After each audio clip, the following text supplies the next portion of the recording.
मंजू, तुम्हारा दिमाग खराब है क्या? तुम मानती क्यों नहीं हो? क्या मानूं मैं? पंडित जी ने कह दिया और तुम आंखें मूंद करके मान गए। मैं भी आंखें मूंदूं क्या? तुम समझती क्यों नहीं? ये कोई असली शादी थोड़ी है। मांग भरनी है, चूड़ियां पहननी है, शादी का जोड़ा पहनना है, अग्नि के फेरे लगाने हैं। मुझसे नहीं होगा ये सब। ओफो, आप ही समझाइए अपनी लाडली को। देखो बेटी, हम तुम्हारे माँ बाप हैं, हम तुम्हारी भलाई के लिए सब कुछ कर रहे हैं। मेरी भावना की कोई कीमत नहीं है? बेटी, मैं तुम्हारे दिल की हालत समझ रहा हूं। पंडित जी ने तुम्हारी जन्म पत्री देखकर ही ये कहा है। कल को तुम्हारे होने वाले पति का अनिष्ट टालने के लिए ही हम ऐसा कर रहे हैं। पंडित ने कह दिया और आपने विश्वास कर लिया। बेटी, अगर मैं विश्वास ना करूं तो कल को, ईश्वर ना करे, अगर कल को कुछ हो गया तो क्या तुम्हारी माँ और मैं खुद को माफ कर पाएंगे? पंडित जी ने ज्योतिष के मुताबिक ही उपाय कहा है। अगर भाग्य में लिखा है तो ये कैसे निश्चित है कि उपाय करके दुर्भाग्य टल जाएगा? हम अपनी तरफ से उपाय तो कर लें, फिर आगे ईश्वर इच्छा। बेटी, ये विवाह की रस्म तुम हमारे मन का बोझ हल्का करने के लिए ही कर लो। लेकिन पिताजी। लेकिन कुछ नहीं।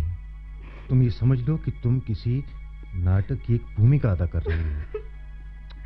नहीं बेटे, रोते नहीं है, जी इतना छोटा नहीं करते।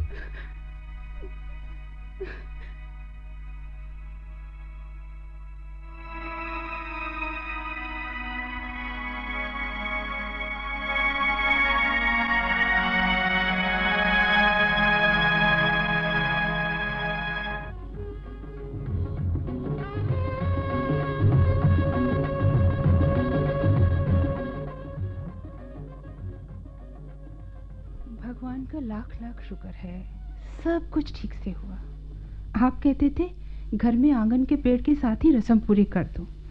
मैं आपकी बात मानती तो पूरे मोहल्ले को खबर हो गई होती कि इन्होंने लड़की की शादी पेड़ से कर दी। जब किसी को ये बात मालूम पड़ जाती तो फट से समझ आते कि लड़की के ग्रह लड़की पर भारी हैं। फिर कौन करता हमारी लड़की से शादी? ठीक है। मुझे बड़ी चिंता थी कोई देख ना ले। अच्छा हुआ हम आम के बाग में चले गए, बिना किसी को खबर हुए सारा काम हुआ। चलो अच्छा हुआ। देखा, पड़ोसिन कैसे कुरेद कुरेद कर पूछ रही थी, सुबह सुबह आप पंडित जी के साथ सामान लेकर कहाँ गए थे? मैं झट से न कह पड़ती तो आप सच ही उगल पड़ते। पता नहीं क्यों मुझसे झूठ बोला नहीं जाता। खबरदार, आपने अगर इसके बारे में किसी को कुछ कहा, आप बात की ऊंच नीच कुछ भी। समझा भाग्यवान, समझा। अब ये बात छोड़ो, ईश्वर से ये प्रार्थना करो कि ये उपाय सफल हो, हमारी मंजू को अच्छा सा वर मिल जाए और उसका सुहाग सदा बना रहे। वर क्या ऊपर से टपकते हैं? मैं कहती हूँ आप लड़का ढूंढना शुरू कीजिए। तुम क्या भूल गई? पंडित जी ने कहा नहीं कि इस लड़की की शादी 2 साल से पहले नहीं करना? वर ढूंढने में, परिवार देखने परखने में भी तो कुछ समय लगेगा। और फिर आजकल अच्छे अच्छे लड़के आसानी से मिलते कहाँ हैं? आओ रीता बेटी, आओ। रीता बेटी, सुना आप लोग जा रहे हैं? जी हाँ, पापा का ट्रांसफर हो गया है। अब फिर कब आओगे? क्या पता आंटी, पापा कह रहे थे 1-2 साल से पहले अब यहाँ नहीं आ पाएंगे। मंजू बड़ी उदास हो जाएगी तुम्हारे बगैर। आंटी, मंजू कहाँ है? वो भीतर लेटी है। मैं भीतर जाती हूँ, उसे उठाती हूँ।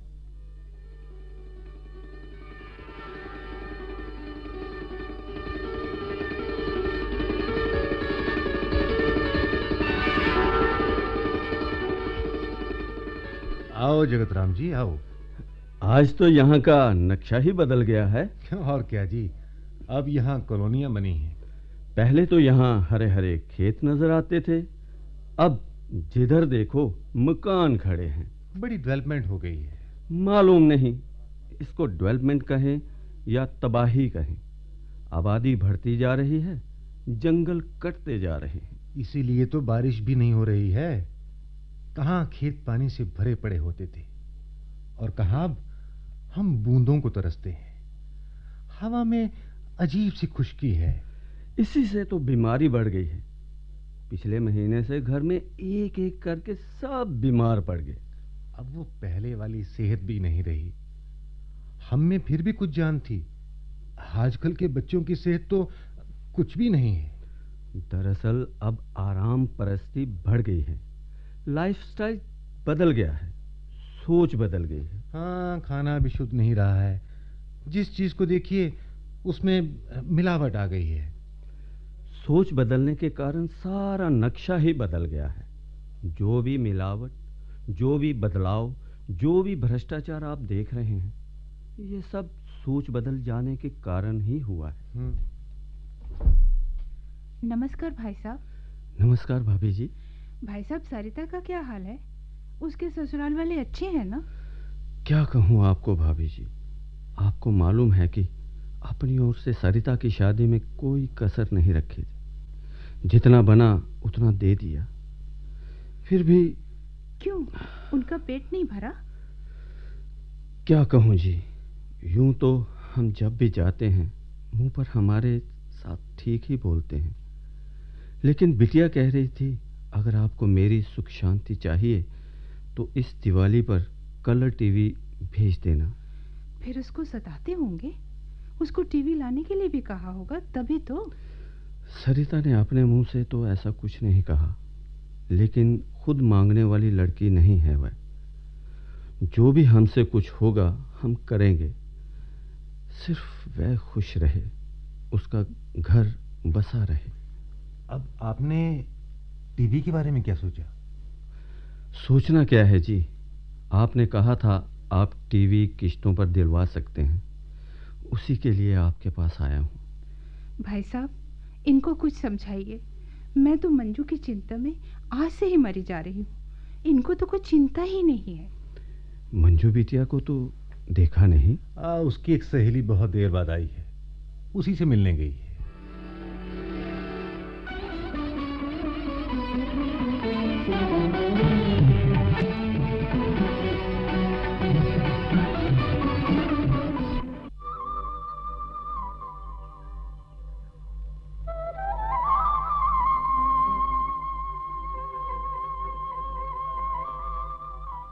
मंजू, तू तो इस पेड़ से कतराती थी।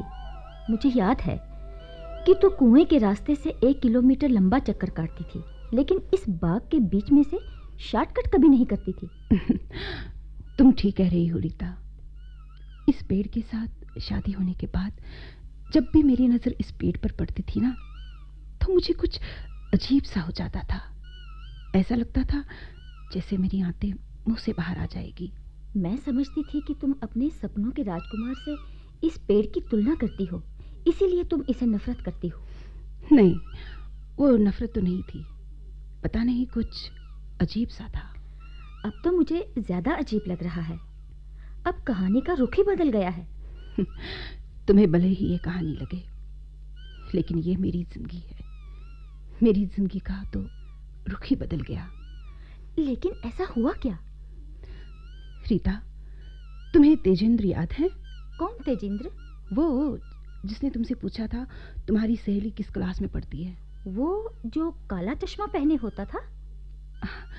हाँ, वही। वो तो बड़ा गुंडा था। वो तो हर समय तुम्हें बुरी नजरों से देखता था। 1.5 साल पुरानी बात है।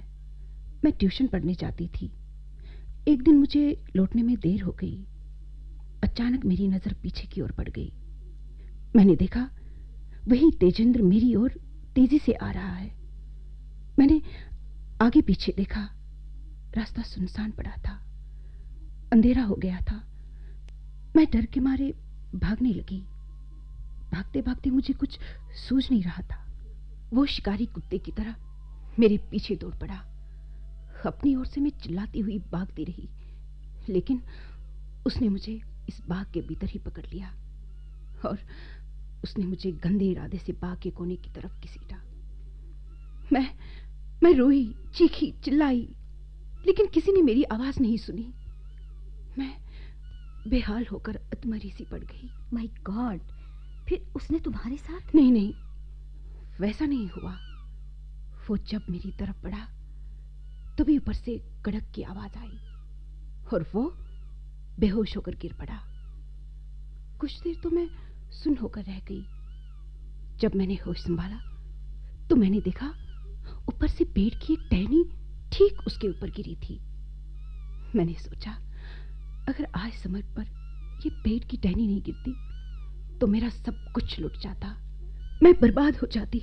मैंने मन ही मन पेड़ को लाखों धन्यवाद दिए। जब मैंने दाएं बाएं देखा, सिद्धित को बांधा, जानती हो मैंने क्या देखा? क्या देखा? मैंने देखा ये वही पेड़ है, वही पेड़ जिसके साथ मेरी शादी की गई। मैं यहां खड़ी थी, यहां। What A coincidence. दहशत के मारे उस रात मुझे नींद नहीं आई। सुबह वो फटने के करीब मेरी आंख लग गई। मैंने एक सपना देखा। मालूम है सपने में क्या देखा? क्या देखा? मैंने देखा मैं इसी पेड़ के नीचे खड़ी होकर ऊपर देख रही हूं। इस पेड़ पर असंख्य फूल लगे हैं। मैंने पेड़ से कहा, तरुवर आपका धन्यवाद, आपने मेरी इज्जत बचाई, मेरी जिंदगी बचाई। तभी पेड़ से आवाज आई, मंजू रानी तुम मेरा धन्यवाद क्यों कर रही हो? ये मेरा कर्तव्य था। तभी पेड़ में थरथराहट सी हुई और फूलों की बरसात होने लगी। मेरा दामन फूलों से भर गया। मैंने पूछा, तरुवर ये क्या है? आवाज आई, ये मेरे प्रेम का उपहार है। तुम उस सपने को सच मान बैठी होगी? नहीं, पहले तो पूरा सच नहीं माना, लेकिन उसके बाद मुझे इस पेड़ में एक अजीब सा आकर्षण लगने लगा। मैं यहां आकर घंटों इस पेड़ को निहारती रहती थी। फिर तो इस पेड़ ने हकीकत में तुम्हारे साथ बात की होगी? हकीकत में बात तो नहीं की, लेकिन जब भी मेरे मन में कोई बात होती है ना, कोई उलझन होती है, तो तरुवर सपने में आकर मुझे उत्तर देता है, मुझसे बात करता है। अच्छा? मुझे मालूम है कोई मेरा विश्वास नहीं करेगा, लेकिन मैं जानती हूं वो आवाज इस पेड़ की आत्मा की आवाज है। ये तो परियों वाली कथा सी लगती है। मैं किसी को प्रभावित नहीं करना चाहती हूं। मैं भगवान से सिर्फ प्रार्थना करती हूं कि मेरे ग्रहों का बुरा प्रभाव इस पेड़ पर न पड़े। मैं हर दिन प्रार्थना करती हूं, लेकिन फिर भी न जाने मुझे ये आशंका घेरे क्यों रहती है। तुम्हारे तरुवर ने मेरे बारे में तो कुछ नहीं कहा? एग्जैक्टली तुम्हारे बारे में नहीं कहा, लेकिन एक बात कही जो शायद सब लड़कियों के लिए है। वो कौन सी बात? एक बार सपने में मैंने इसे पूछा, कुछ लोग कहते हैं लव मैरिज अच्छी होती है, कुछ लोग कहते हैं बुरी होती है, तुम क्या सोचते हो तरुवर? इसने कहा, मंजू रानी जब प्रेम बंधन में बंध जाता है तो उसकी खुशबू घट जाती है। वो घट सकता है, लेकिन जब बंधन प्रेम में डल जाता है तो उसकी खुशबू बढ़ती ही जाती है। कैसी अद्भुत बात है ना? हाँ, अद्भुत है, लेकिन इससे अद्भुत तो ये बात है कि तुम तरुवर जी के प्रति कुछ ज्यादा ही भावुक हो गई लगती हो। पता नहीं, शायद।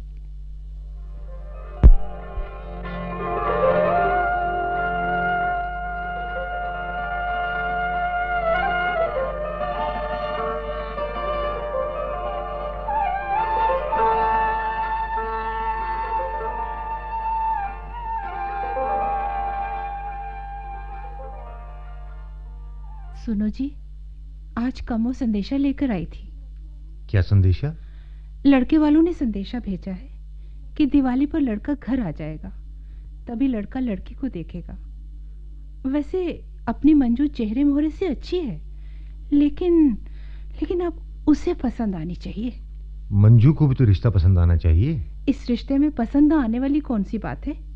शीला बहन जी की देवरानी उनके पड़ोस में रहती है। एक दिन बात चली तो कह रही थी लड़का लाखों में एक है।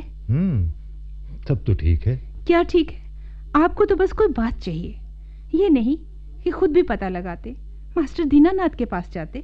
अब दीनानाथ के पास क्या करता? उसका बेटा भी मुंबई में है, उन्हीं से पता लगवाते कि लड़का वाकई कंपनी में ब्रांच मैनेजर लगा है कि नहीं, पगार का भी पता करवाते। आने दो लड़के को, अता पता कुछ मालूम हो तभी अगले को पूछा जा सकता है ना। आपको हर काम के लिए एक उम्र चाहिए। उन्होंने कहा है कि अगर बात पक्की हो गई तो मंगनी इसी बार करेंगे। दूर का मामला है, लड़का बार बार नहीं आ सकता। और कम्मो कह रही थी बैशाख महीने में ही शादी करनी है। इतनी जल्दी? इतनी जल्दी हम शादी कैसे कर सकते हैं? ये जल्दी कहाँ हुई, अभी तो काफी वक्त है। लेकिन आखिर पैसे का बंदोबस्त होना चाहिए। तुम हर समय पैसे का रोना रोते हो। इसीलिए कहता था पीछे कुछ जमा पूंजी रहने दो, लेकिन तुम लोगों को नए डिजाइन का मकान बनाने का जादू चढ़ गया था। फिर वही बात लेकर बैठ गए। जिधर जो कुछ था सब मकान पर लगवा दिया। अब इतनी जल्दी कहां से पैसे आएंगे? इसीलिए कहती हूँ कि आम के बाग को बेच दो। आजकल जमीन के दाम भी बढ़ गए हैं। 2 पैसे ज्यादा हाथ में होंगे तो हम मंजू की बढ़िया शादी कर पाएंगे। नहीं तो लोग कहेंगे इकलौती बेटी थी, उसकी भी शादी ढंग से नहीं की।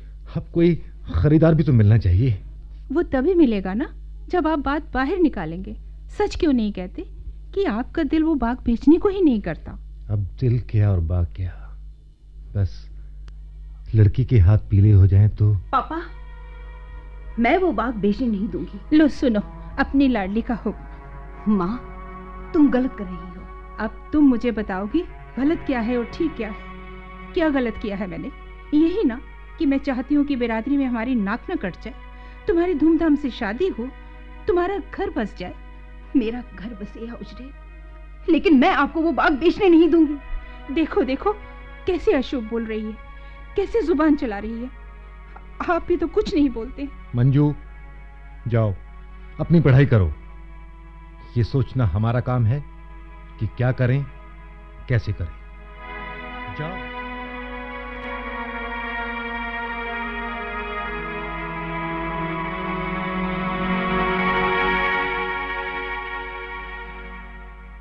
मंजू, तुम अभी आई? अभी कहाँ जा रही हो? माँ, मैं बाहर तक जा रही हूँ। अभी सफर करके आई हो बेटी? पहले नहाओ धो, खाओ पियो, फिर आराम से सहेलियों से मिल लेना। नहीं माँ, मुझे अभी जाना है। मैं अभी आई।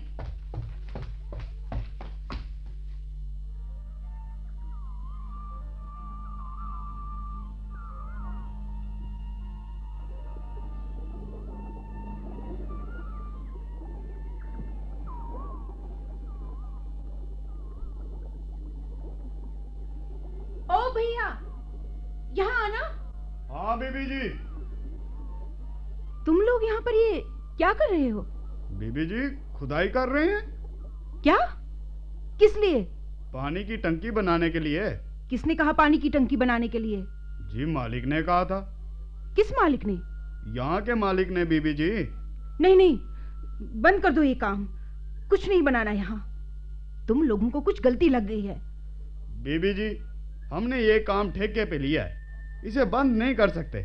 आप मालिक से बात करें। माँ, माँ, तुम लोग पानी की टंकी बनवा रहे हो? पानी की टंकी? आम के बाग में मजदूर काम पर लगे हुए हैं। अच्छा अच्छा, वो बाग तुम्हारे पापा ने बेच दिया? बेच दिया? हाँ, तुम्हारे टूर पर जाने के 5-6 दिन बाद अच्छा खरीदार मिल गया और हमने बेच दिया। पापा, उनको पैसे वापस दो। क्यों, क्या बात हो गई? पापा, मैं ये बाग किसी को नहीं दे सकती। क्यों? पापा, इस बाग में मेरी जान बसी हुई है। आप ये बाग वापस लो। वो बाद में सोचते हैं, पहले तुम हाथ मुंह धोकर कुछ खा लो। मैंने नहीं खाना है कुछ भी। मैं तब तक कुछ नहीं खाऊंगी जब तक आप बाग वापस नहीं लोगे। मूर्खता की बात छोड़ो, ये अब नहीं हो सकता है। लेकिन पापा। उठो। पापा, पापा, आप समझने की कोशिश क्यों नहीं करते? कोई मुझे समझने की कोशिश क्यों नहीं करता? क्यों नहीं करता? क्यों नहीं करता?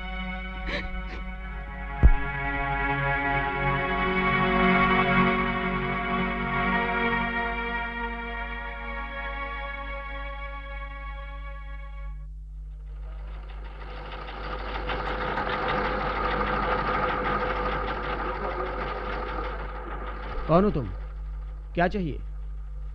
सर, आप मिस्टर विक्रम सिंह है ना? हाँ, मैं हूँ। कहो, क्या चाहिए? सर, मैं ध्यानचंद जी की बेटी हूँ। ध्यानचंद? कौन ध्यानचंद? जिन्होंने आपको आम का बाग बेचा है। अच्छा अच्छा। क्या चाहिए तुम्हें? सर, मुझे आपसे एक रिक्वेस्ट है। कहो। आपके लोग बाग में खुदाई कर रहे हैं। कह रहे हैं कि वहां बाईं तरफ जो पेड़ों का चुरमुट है ना, वहां उनको काट कर एक ऊंची इमारत खड़ी की जाएगी। मैं वहां रेजिडेंशियल कॉम्प्लेक्स बनवा रहा हूं। सर, ऐसा नहीं हो सकता कि आप वो कहीं और बनाएं। क्यों? तुम लोगों को ऐसा कहने का अब कोई राइट नहीं है। मैंने तुम लोगों को पूरे पैसे चुकता कर दिए हैं। सर, मैं किसी हक से नहीं कह रही हूं। ये मेरी आपसे हाथ जोड़कर प्रार्थना है। अगर आप बिल्डिंग की कंस्ट्रक्शन पेड़ों की जगह के बदले आगे पीछे करें तो वो पेड़ बच जाएंगे। सर, जितने ज्यादा पेड़ हो उतना वातावरण शुद्ध रहता है। ये सब कुछ तुम्हें अपने बाप को समझाना था। वो जमीन ही नहीं बेचता। उन्होंने मुझसे कहे बगैर ही ये जमीन बेची है। तो इसमें मैं क्या करूं? सर, आप बिल्डिंग की साइट थोड़ी सी चेंज कीजिए। आई एम सॉरी, मेरे आर्किटेक्ट ने बहुत सोच समझकर साइट चुनी है। सर, मैं आपके पांव पड़ती हूँ। ये मेरी जिंदगी का सवाल है sir. No, I am sorry.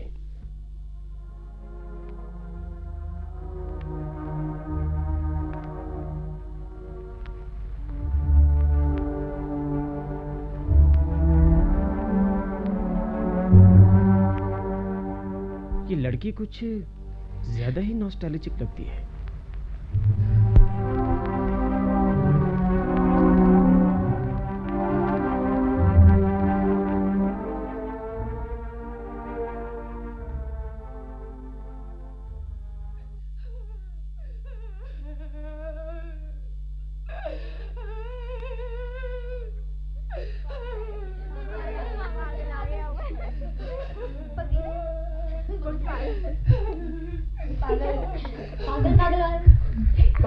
ताई, बाहर ये शोर कैसा है?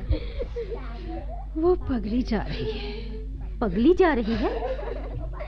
बेचारी की शादी होने वाली थी। शादी से पहले ही पागल हो गई। किसी से प्यार था क्या? माँ बाप जबरदस्ती शादी कर रहे होंगे। नहीं नहीं, लड़की बड़ी चरित्रवान थी।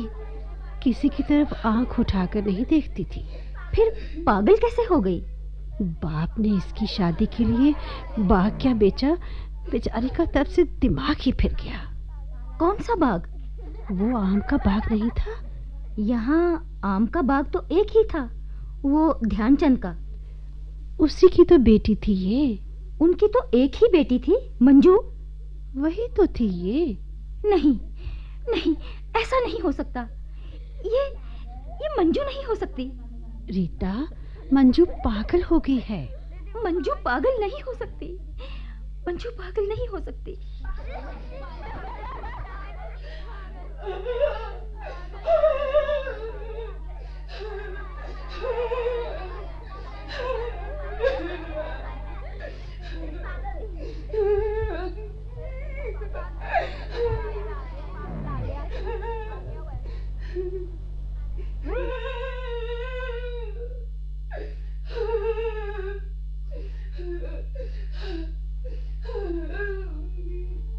हटो हटो हटो भाई, पीछे हटो। मंजू, मंजू, मंजू, ये क्या हो गया है तुम्हें? ना, रो मत। चुप हो जाओ, चुप हो जाओ मंजू, चुप हो जाओ। मंजू, मेरी ओर देखो। मैं रीता हूँ, मुझे पहचानो। मैं तुम्हारी सहेली हूँ। ये किसी को नहीं पहचानती है, ये पागल हो गई है। मैं पागल नहीं हूँ। मैं पागल नहीं हूँ। तुम लोग पागल हो। पहले मेरा सुहाग छीना, मेरे तरोवर को काटा, अब मुझे पागल कहते हो, मुझे पागल कहते हो। मंजू, मंजू, क्या क्या बिगाड़ा था मेरे तरोवर ने तुम्हारा? अरे अरे तुम पत्थर मारते थे, वो फल देता था, फिर भी तुमने उसको काट डाला। मंजू, मंजू, मैंने नहीं काटा किसी को। मैं रीता हूँ, रीता, तुम्हारी सहेली। तुम सब उस इमारत में रह रहे हो ना? वहां मत रहना, वहां मत रहना। वो इमारत मेरे तरोवर की लाश पर बनी है, लाश पर। वहां मत रहना, वहां मत रहना।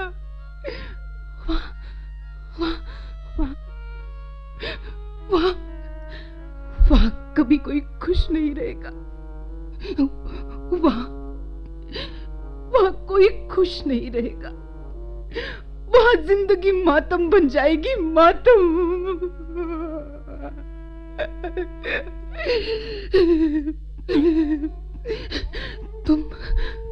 तुम सब ने मिलकर साजिश की और मेरे तरोवर को काट डाला। देखना, वो कभी खुश नहीं रहेंगे, वो कभी खुश नहीं रहेंगे, वो कभी खुश नहीं रहेंगे। देख, अभी क्या करेगी मंजू रानी? मेरे तरोवर की आत्मा ने मुझे पुकारा। तुमने सुना? हथियारो, छोड़ो मेरा रास्ता। मेरे तरोवर की आत्मा ने मुझे पुकारा, मेरे तरोवर की आत्मा ने मुझे पुकारा। मेरे तरोवर की आत्मा ने मुझे पुकारा।